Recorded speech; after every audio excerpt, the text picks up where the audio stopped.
Yingakho sinabazalwane who are forever praying but little answers.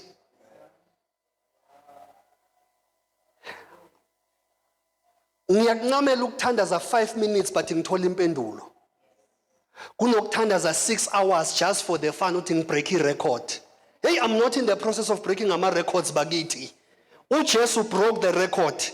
But futhi uDlamini akasho ukuthi hamba uyothi hwapho emthandazweni. Kuyahlalwa emthandazweni. But what I'm emphasizing, ngi-emphasize lento yokuthi the end result of every prayer is to have an answered prayer.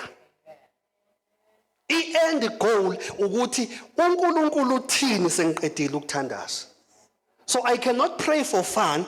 I cannot pray to break a record. Number one, when I pray, when I have a fellowship with God, ngikwenza lokho so that ngizomazi kangcono njengalokho engazi yena.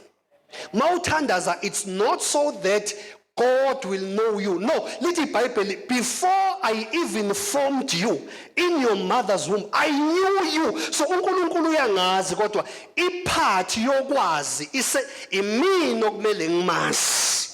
Kufikela khona ngimazi njengalokhu engazi yena. That is the purpose of prayer. Yabona ukuthi icela ikangeni la. First stage of prayer, it is so that ngimazi njengoba engazi. Number 2, what is the purpose of prayer? The purpose of prayer, it is so that you can understand his will for your life. That's the reason why we pray.